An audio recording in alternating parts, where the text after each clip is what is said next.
But you know, when I first started practicing medicine in the early 1960s, I worked in an emergency room in San Antonio, Texas. I was in the military at the time. But I was doing the moonlighting, and I worked 12 hours, and I made $3 an hour.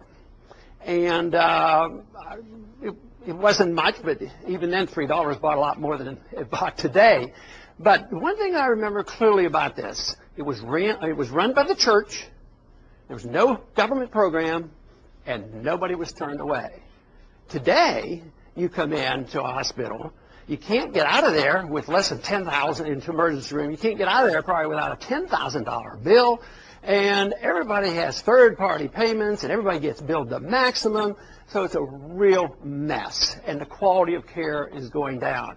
I see this as a consequence of government interference. But just to say, well, people need it, we have to have it, let's give it to them, even run up the deficit more. And what you do is when you pump money into anything, you get higher prices. You don't get better quality. It's a major, major problem, but medical care, just like everything else, should be delivered by the marketplace. But if you care about the poor, you have to investigate the notions and the principles of sound money, because this country is going to get a lot poorer once the world recognizes that we have a very weak currency and that we have gotten away with literal economic murder by being able to print the money for the world, and they continue to take it. And that eventually is going to make a lot more people poorer and suffer from these problems. So I expect if we don't change our way, there's going to be more people in poverty rather than less, unless we change our ways. Teresa, thank you for the question. I have a quick follow-up for you based on what we were talking about with the television portion. You're from Texas, and you said that your district makes up a lot of the coastline area. You referred to defense against hurricanes. We're all well aware of the Katrina FEMA problems, the very poor federal response to a lot of people that are in need and remain in need to this day. Given your philosophies of smaller government and trying to get more of the local response, how would you respond to a huge Category 5 storm like that needs a lot of resources if you didn't have something like a FEMA coordinating all of the efforts? Well, I just don't accept the principle that FEMA is efficient in doing the job they have to do, and they're not certainly efficient in the way they use money. So they came down and they brought a lot of money, and they passed out a lot of money. You helped pay for it, $2,000 a piece. And they found out that people just, well, if you're passing out money, the lines get long. And people came in that hadn't even been injured by the hurricane. So it's just the most inefficient way to do anything is to have national economic planning. The more acute the emergency, the less national planning that you want. The district was hit not too long ago with flooding out of San Antonio area, and we had to bring in FEMA.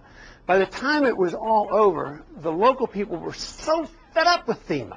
They came in and they pushed all the local people aside. Local property owners couldn't go check their property. The police were pushed aside, but it was run by FEMA. And the Red Cross had to listen to FEMA. And they got sick and tired of FEMA. And the notion that you can have a central group in Washington, D.C. with a bunch of bureaucrats do it efficiently. It sort of reminds me about how to settle the problems that we have in Iraq by sending in money. You read the story where they sent over $12 billion of $100 bills, 360 tons of money, and now they don't know where the money went. In a way, a lot of that happened in FEMA. What about the trailers? We all had to help pay for it. The trailers were down there, well-intended. Yeah, it'd be nice if you could move into it. But they bought all these trailers, and they didn't fulfill the FEMA requirements. And they weren't used. They're just sitting down there. So the whole idea that the federal government can do it better, or even if they have the authority to do it. You know, the whole principle of flood insurance helps create the problems. I mean, you can imagine me living on the coast and saying, you know, flood insurance is not a good economic program. Because what it does, people who don't live on the Gulf Coast are required to subsidize us, and I have a house right facing the Gulf of Mexico. And the only place you can buy insurance is through the government. Well, you know, it's subsidized. Why? Well, the rates would be too high. Well, that's telling you there's risk. But if the government pays for it, that means the taxpayer takes the risk, somebody who doesn't live on the Gulf. So why do people that live in the desert someplace have to pay our insurance for me to build a house on the Gulf of Mexico?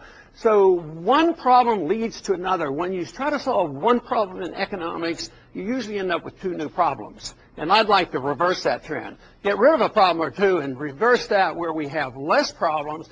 I happen to just believe that small government, local government, individual liberty, and voluntarism solves problems about 100 times better than a giant bureaucracy. Congressman, let's go online here for a moment as we are online. We asked you to send us some questions via the email, and our first question comes from Stuart A. Smith of Orange. Stuart, thanks for sending this in. Congressman Paul, please state your position on the North American Union. Congressman?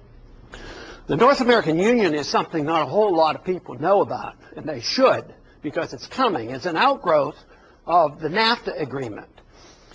I believe in free trade. I consider myself one of the strongest free traders in Washington. But I don't like managed trade. And what they call free trade under NAFTA and WTO and all these organizations, that's managed trade by international government for the benefit of big corporations. So I'm positively opposed to that. So I'm opposed to NAFTA, and the outgrowth of NAFTA is the North American Union with a unified currency, the Amero. They already have a plan for a highway running from Mexico up to Canada, 12-lane highway with trains in the middle, and it's going to be an international highway. And there's been some secret funding already into our budgets to start this program moving. There's going to be eminent domain powers used to confiscate tens of thousands of acres to build this. So I still believe in America. I believe in the national sovereignty. I believe we should be out of the UN. I don't believe it serves our interests. I believe that we should be like the founders advised. Be friends with people, trade and travel, and that's why we don't fight. We get along with Vietnam now because we trade with them. We get along with China now because we trade with them. But as soon as we talk about international government entangling alliances and military force out there, you end up with a mess. Matter of fact, those of us who talk this way, sometimes they say, yeah, you're just one of those old isolationists. But just think of what our policies have done in the last 15 or 20 years. We have become isolated from the world. We're diplomatic isolationists. We should be talking to people. So, not international government, no North American Union, but quite willing to talk to Canadians and Mexicans and do whatever we can to facilitate trade and travel, but also protect our borders and protect our national sovereignty. I've got another email question for you, Congressman. This one comes from Joe Rush of Goffstown, and Joe asked us, what is your position on illegal immigration and the control of our national borders? Mr. Texas? It's good follow-up question. You know, it'd be pretty tough for any candidate to come by New Hampshire this year and say, I'm for illegal immigration. Everybody's against illegal immigration, and I'm strongly against illegal immigration. But I voted for the immigration bill that came up, and it's a pretty strong bill. It was far from perfect. But building fences and putting machine guns on the border is not my answer to the immigration problem. I don't think you can solve the immigration problem if you don't solve the economic problems. If you don't deal with the welfare state, you won't be able to handle this problem. For instance, there's a tremendous motivation for illegals to come in. One, of course, is to work, and you can't take that away from them. But there's also a strong motivation to bring their families now because they know they're going to get amnesty. And I don't believe in amnesty. That should be illegal because it's breaking our immigration laws. I know as a physician and as an OB doctor that I had been required to go to the emergency room under federal law to be there within 30 minutes to deliver an illegal alien. And they became citizens and automatic benefits. The incentives are too great. If you don't deal with that, the incentives are going to be too high.